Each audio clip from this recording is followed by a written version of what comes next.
जी को, आत्मदीप जी को, शिवानंद जी, आपको और सभी साथियों को जो इसे लगातार चला रहे हैं, हर हफ्ता चला रहे हैं। मुझे लगता है कि आप बिल्कुल बधाई के पात्र हैं और मेरा तो ये मानना है कि हमें और भी प्रसन्नता इस बात की है कि हमने देखा है किस तरह से मध्य प्रदेश इंफॉर्मेशन कमीशन सालों साल ठप पड़ा था, बंद पड़ा था। एक भी कमिश्नर नहीं नियुक्त हुए थे मध्य प्रदेश में और अब बहुत ही अच्छा लग रहा है देखकर कि कमीशन चल भी रहा है और इस वेबिनार, इस पूरा जो आपने ये चलाया है, इसके जरिए से you have put it on the map this the commission and its work as well. तो आप सबको बहुत बहुत बधाई। बहुत संक्षिप्त में मैं अपनी बात रखूंगी। शुरू से हम कहते आए हैं कि जब तक सूचना नहीं है तब तक लोग अपने दूसरे अधिकार नहीं ले सकते और ये हमने अनुभव भी किया है। पिछले 15 साल में जब से सूचना का अधिकार आया है, लोगों ने देखा है कि जब उनके पास सूचना होती है वो अपने मौलिक अधिकार ले पाते हैं, वरना वो नहीं ले सकते हैं। अब कोविड के समय पर तो ये बात जो है बिल्कुल सामने स्पष्ट रूप से उभर कर आ गई है। इतनी सारी चीजें हैं जहां पर लोगों को लॉकडाउन के कारण आर्थिक मंदी, आर्थिक रूप से पूरी तरह से लोग ध्वस्त हो चुके हैं। पिछले साल 2020 में नेशनल लॉकडाउन इम्पोज हुआ। इस साल सरकार ने नेशनल लॉकडाउन इम्पोज नहीं किया, लेकिन लगभग सारे राज्यों ने लॉकडाउन इम्पोज किए हैं। और हमारे देश में जहां पर 90% लोग अनऑर्गेनाइज्ड सेक्टर में, असंगठित क्षेत्र में काम करते हैं, इसका सीधा मतलब है कि उनकी रोजी रोटी पूरी तरह से बंद हो जाती है। तो ऐसे में क्या विकल्प है लोगों के पास? इस समय पर राज्य सरकारों का, केंद्र सरकारों का एक बहुत ही महत्वपूर्ण एक पूरी भूमिका रहती है, जितनी नॉर्मली रहती है उससे भी ज्यादा। क्योंकि अगर लोगों के पास सरकार के द्वारा जो जारी किए गए स्कीम्स हैं उनका बेनिफिट नहीं पहुंचता है, तो उसका सीधा मतलब है कि बच्चे भूखे सो रहे हैं, या लोगों के पास दवाइयां नहीं हैं, या उनके पास गुजर बसर करने के लिए कुछ भी पैसा नहीं है।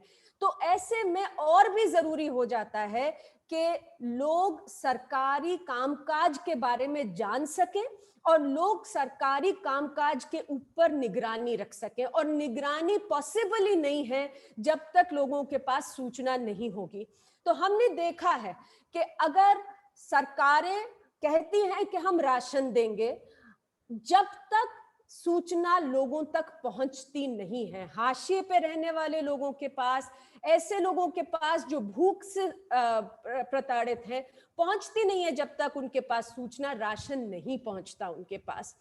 हमने इस बार ये भी देख लिया किस तरह से त्राही मची हुई है। दिल्ली में अभी थोड़ा सा रिलीफ है क्योंकि लॉकडाउन भी 7-8 हफ्ते से चल ही रहा है, लेकिन अब हम देख रहे हैं कि किस तरह से गांवों में स्थिति हो रही है, जहां पर ऑक्सीजन नहीं है, एसेंशियल ड्रग्स नहीं लोगों को मिल रही, हॉस्पिटल बेड्स की जानकारी लोगों को नहीं मिल रही है, और उसके कारण वैसे ही लोग जो इस महामारी को से जूझ रहे हैं उन्हें दौड़ना पड़ रहा है एक अस्पताल से दूसरे अस्पताल। लोगों की एम्बुलेंसेस में डेथ हो रही है, गाड़ियों में डेथ हो रही है, और लोगों को ब्लैक में खरीदना पड़ रहा है। मतलब एक एक दवाई जो 100-100, 200-200 रुपए की आती है, लोग 10-10, 20-20 हजार रुपए देकर भी वो दवाई नहीं ले पा रहे हैं, उन्हें ब्लैक मार्केट में। तो ऐसे में जब तक सूचना नहीं होगी लोगों के पास, तो ना तो वो भ्रष्टाचार और ब्लैक मार्केट से बच सकते हैं, और ना ही वो अपने परिवारजन को, अपने लोगों को बचा सकते हैं सही जगह पर पहुंचकर, सही समय पर उन्हें इलाज दिलाकर। तो सूचना का जो पूरा महत्व है वो मेरे ख्याल से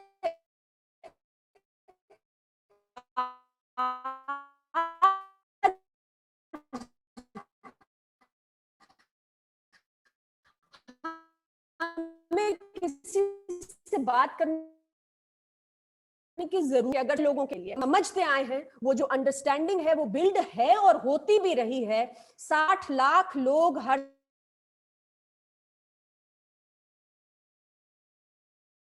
भी लोगों ने सूचना मांगनी बंद नहीं करी है और लगातार सूचना मांग रहे हैं। लोग पीएम केयर्स जैसी इंस्ट्रूमेंट से सूचना मांग रहे हैं कि आप पैसे इकट्ठा कर रहे हैं। प्रधानमंत्री पीएम केयर्स के चेयरपर्सन हैं एक्स ऑफिशियो कैपेसिटी में।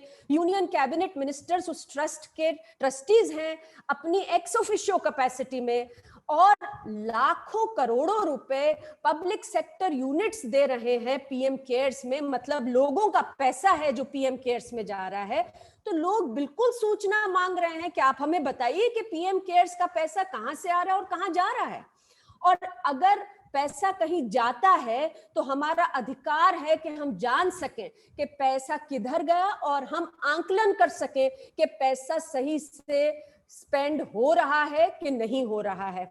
अब पीएम केयर्स की वेबसाइट को अगर आप देखेंगे तो उस वेबसाइट पर कुछ मोटे मोटे बिंदु के ऊपर सूचना दी गई है। ये बताया गया है कि कितने करोड़, हजारों करोड़ रुपए आए हैं अभी तक। ये बताया गया है कि 2000 करोड़ रुपए खर्च किए गए हैं वेंटिलेटर्स पे। ये बताया गया है कि 1000 करोड़ रुपए माइग्रेंट वर्कर्स के वेलफेयर पे खर्च किए हैं। पर क्या इससे हम लोग as citizens, as common people, क्या हम इससे किसी को भी अकाउंटेबल होल्ड कर सकते हैं?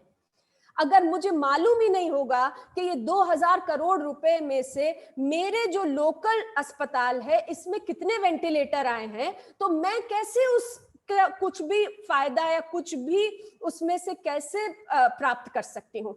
तो ये जो डिसएग्रीगेटेड इंफॉर्मेशन है, ये सूचना लोगों से ना तो मुहैया करा रहा है पीएम केयर्स, और ना ही जब लोग सूचना में एप्लीकेशन डाल रहे हैं कानून के तहत तो ये कहा जा रहा है कि हम तो पीएम केयर्स जो है वो तो पब्लिक अथॉरिटी ही नहीं है। अब सबसे बड़ा सवाल ये है कि जब पैसे खर्च हो रहे हैं, चाहे पीएम केयर्स से हो, चाहे रिलीफ फंड से हो, किसी और रिलीफ फंड से, चाहे राज्य के किसी रिलीफ फंड से हो, जब तक लोगों को सूचना नहीं होगी कि पैसे कहां जा रहे हैं, एग्जैक्ट डिटेल क्या है, क्योंकि devil is in the detail finally, जब तक लोगों के पास डिटेल्ड सूचना नहीं होगी तब तक कोई भी अकाउंटेबिलिटी की उम्मीद नहीं की जा सकती है। हमारे प्रधानमंत्री, कई मुख्यमंत्री भी ये कहते रहे कि आप ऑडिट करिए। ऑडिट का तो सबसे पहला स्टेप है कि मेरे पास सूचना होनी चाहिए। मैं ऑडिट कैसे कर सकती हूँ किसी चीज का जब मुझे मालूम ही नहीं है कि कहाँ पे क्या उपलब्ध होना था? तो ये जो सारी चीजें हैं, और अभी वैक्सीनेशन का जो पूरा दौर चल रहा है, ना तो सरकार बता रही है एग्जैक्टली कि क्या उसका रोड मैप है, ना पॉलिसी डॉक्यूमेंट्स सामने आ रहे हैं। यहां तक कि आज हमारे जो जुडिशरी है उससे पूछना पड़ रहा है। जस्टिस चंद्रचूड़ ने इस बार हियरिंग में पूछा केंद्र सरकार से कि आपकी कोई पॉलिसी डॉक्यूमेंट तो होगा, उसको तो आप मुहैया कराइए, हमें तो दिखा दीजिए वो पॉलिसी डॉक्यूमेंट। तो ये हाल है आज इंफॉर्मेशन डिसेमिनेशन का। ऐसे में मैं एक दो चीज कह के बस अपनी बात समाप्त करना चाहूंगी कि देखिए, सरकारें जो हैं वो सूचना नहीं देना चाहती। वो आज की ही बात नहीं है, वो केवल भारत की बात नहीं है, विश्व भर में सरकारें सूचना देने से संकोच करती हैं। हमेशा से सरकारें सूचना देने से संकोच करती हैं, क्योंकि जो सूचना है वो तो पावर है। इंफॉर्मेशन इज पावर, सूचना ताकत है। और जब सूचना लोगों के पास आ जाती है, सूचना का विकेंद्रीकरण होता है, तो ताकत वो कुछ लोगों के पास से सबके पास आ जाती है। तो सरकारें क्यों देना चाहेंगी हमें सूचना? वो तो लड़ाई हमें लड़नी पड़ेगी। लेकिन सूचना दिलाने के लिए जो इंफॉर्मेशन कमीशंस हैं, जो जुडिशरी है, उन्हें अपना रोल बहुत बखूबी से निभाना होगा, जिससे कि वो लोगों के साथ खड़े रहे, लोगों को सूचना दिलाने में सक्षम हो। क्योंकि हम केवल सरकारों के ऊपर दबाव बनाकर तो जितनी सूचना वो देते हैं वो ले सकते हैं, वो अपनी खुशी से दे दें, जो फाइनली कोई सरकार थोड़ी ज्यादा दे देगी, कोई थोड़ी कम दे देगी, पर फाइनली हमारा जो वास्ता पड़ता है वो हमारे इंफॉर्मेशन कमीशन से पड़ता है, हमारी जुडिशरी से पड़ता है। और बहुत जरूरी है कि इस समय पर कुछ स्टेप्स लिए जाएं इंफॉर्मेशन कमीशंस के द्वारा, जुडिशरी के द्वारा, जिससे कि हमें सूचना मिल सके। और अभी कई जगह पर राहुल सिंह जी यहाँ पर हैं, और भी बहुत सारे कमिश्नर्स हैं जो कि बहुत प्रोग्रेसिव कमिश्नर्स हैं। तो मुझे उम्मीद है कि कमिशंस जो हैं वो कुछ ऐसे ठोस कदम उठाएंगे जिससे कि लोग अपनी सूचनाएं ले सके सरकार से। देखिए, हम इतने 15 साल से हम कह रहे हैं कि लाइफ एंड लिबर्टी का क्लॉज है हमारे सूचना के अधिकार कानून में, कि अगर आपकी जीवन या आपकी स्वतंत्रता के ऊपर कोई सूचना है जिससे कि आपका जीवन या स्वतंत्रता को ठेस पहुंच सकती है, तो वो तुरंत 48 घंटे में सूचना मिलनी होती है। सूचना नहीं मिलती तो किधर जाए? सूचना नहीं मिलती तो हम तो आयोग में ही जाएंगे। हमने आयोगों में आरटीआई एप्लीकेशंस लगा के पूछा है कि आपके क्या सिस्टम है लाइफ एंड लिबर्टी की एप्लीकेशंस को तुरंत प्रोसेस करने के, उस पे एक्शन लेने के। और 15 साल से एक ही बात हमें सुनने के लिए मिल रही है ज्यादातर इंफॉर्मेशन कमीशन से, कि ऐसा कोई हमने स्पेशल सिस्टम नहीं रखा। अब देखिए, अगर कोई स्पेशल सिस्टम लाइफ और लिबर्टी के लिए नहीं होगा तो फिर तो मेरी लाइफ और लिबर्टी की एप्लीकेशन, आपकी लाइफ और लिबर्टी की एप्लीकेशन लाइन में अंत में ही लगेगी। तो जो अगर हम कहते हैं कि कई कमीशंस के अंदर तो आज भी 10-10 साल की वेटिंग पीरियड है, तो वो तो फिर लास्ट में जाके 10 साल के बाद बारी आएगी मेरी हियरिंग की, तो लाइफ और लिबर्टी कहाँ रह गए?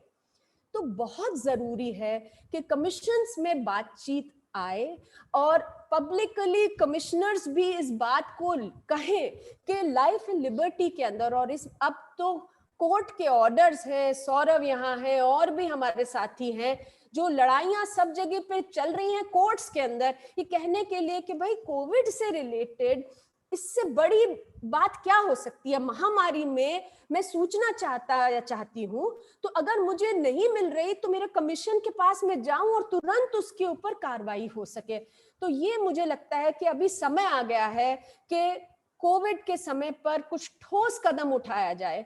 कमीशंस जो हैं सारे देश के, और हमारा ये रिक्वेस्ट रहेगी कमीशन से, हम लिखेंगे भी, लेकिन जरूरी है कि ये क्लॉज को तुरंत ऑपरेशनलाइज करें कमीशंस, और इनके लिए एक सिस्टम और रूल सेटअप करें जिससे कि लोगों की कोविड रिलेटेड इंफॉर्मेशन जाए। जुडिशरी ने कुछ स्टेप्स लिए हैं। पीएम केयर्स के तहत जो वेंटिलेटर्स जैसे कि औरंगाबाद में आए, उसमें सुओ मोटो हाई कोर्ट ने केस उठाया है। और ऑफ कोर्स अब तो केंद्र सरकार कह रही है कि नहीं नहीं, आप गलत हैं, ये सूचना गलत है, ये तो पीएम केयर्स के तहत आए नहीं वेंटिलेटर्स जो खराब पड़े हैं। मतलब 150 वेंटिलेटर्स पीएम केयर्स के तहत आए, वो काम नहीं कर रहे, उससे जो पेशेंट्स हैं उनकी मौतें हो रही हैं। और अब क्योंकि सूचना पहले दी नहीं है, इसलिए कन्वीनियंटली अब केंद्र सरकार कह रही है ये तो पीएम केयर्स में आई नहीं। तो क्या महाराष्ट्र आईसी को इसके ऊपर तुरंत कार्रवाई करने की जरूरत है कि नहीं, ये एक सवाल बड़ा उठता है। और उसी तरह से अब जब हमारी सुप्रीम कोर्ट में भी अर्जियां लगी हुई हैं कि सब अस्पतालों में पूरा रियल टाइम, कोई कारण ही नहीं है कि रियल टाइम आप ना बता सकें कि कितने हॉस्पिटल बेड्स खाली हैं, कितनों में ऑक्सीजन है, कितने हॉस्पिटल बेड्स अवेलेबल हैं जिसपे वेंटिलेटर्स हैं, क्या एसेंशियल ड्रग्स के स्टॉक्स की स्थिति है। ये सारी सूचना इंटरनेट के जरिए से, बोर्ड्स के जरिए से लोगों तक पहुंचाने की जरूरत है। और फिर मुझे लगता है कि इसमें अगर कमीशंस भी अपना रोल बखूबी से निभाएंगे तो जो कमीशंस का आरटीआई कानून के अंदर रोल था, जो एनविजन किया गया है कि वो तो लोगों के दोस्त हैं, इसमें लोगों के साथ खड़े होने की एक पूरी उनकी कल्पना है कमीशंस की अंडर द आरटीआई एक्ट, वो फिर अच्छे से निभ पाएगी। क्योंकि ये जो लड़ाई है ये केवल कमीशंस या केवल सिटीजन्स नहीं जीत सकते, ये तो मिलकर जब कमीशंस और सिटीजन्स हम इस लड़ाई को लड़ेंगे तब जाकर हम सूचनाएं ले पाएंगे। वरना आज इतने इंसेंटिव्स हैं हमारी सरकारों के पास कि वो सूचना ना दे कि कोई उम्मीद नहीं रह जाएगी। तो इसलिए मुझे लगता है कि जो आज का आपका कार्यक्रम है और ऐसे जो आप लगातार कर रहे हैं जिससे लोगों में चेतना जाग रही है इस कानून के बारे में, ये बहुत ही जरूरी हैं। और आपको बहुत बहुत बधाई, और मैं उम्मीद करती हूँ कि कमीशंस और लोग मिलकर हम इस लड़ाई को जरूर जीतेंगे। जिंदाबाद। जी बहुत बहुत धन्यवाद अंजलि जी, आपने बहुत ही महत्वपूर्ण बिंदुओं पर प्रकाश डाला है और जो भी आपने बातें कही हैं वो आज बर्निंग इश्यूज हैं और इसके विषय में निश्चित तौर पर सबको मिलकर के, चाहे वो कमीशन हो, लोग हों, आरटीआई एक्टिविस्ट हों, सबको मिलकर के ही काम करना पड़ेगा। आपने चर्चा करी लाइफ और लिबर्टी से संबंधित इश्यूज की, जिसमें 48 आवर्स के अंतर्गत जानकारी उपलब्ध करवाने का प्रावधान होता है, लेकिन किस तरह से आम आदमी को तो छोड़िए, एक्टिविस्टों को भी इतना परेशान होना पड़ रहा है। अभी हाल ही में एक निर्णय आया हाई कोर्ट मद्रास का, और हमारे बीच में सौरभ दास जी हैं, और चूंकि इशू सीधे उनसे जुड़ा हुआ है तो मैं उन्हीं को इनवाइट करूंगा, सौरभ दास जी को, कि वो आकर के इस पर प्रकाश डालें। सौरभ दास जी हमारे ट्रांसपेरेंसी एक्टिविस्ट और जाने माने जर्नलिस्ट हैं, और आपने बहुत ही महत्वपूर्ण आरटीआई अभी हाल ही में लगाई है, पीएम केयर्स फंड को लेकर के आपने लगाई है, और आरोग्य सेतु का जो मामला आया था उसमें भी आपने आरटीआई लगाई थी, और आपने कोविड के दरमियान बहुत ही महत्वपूर्ण ऐसे निर्णय हासिल करने के प्रयास किए हैं। आप अपने अनुभवों से हमें रूबरू करवाएंगे। सौरभ दास जी, स्वागत है। जी थैंक यू। नमस्कार सबको। बहुत कुछ तो अंजलि जी ने निखिल जी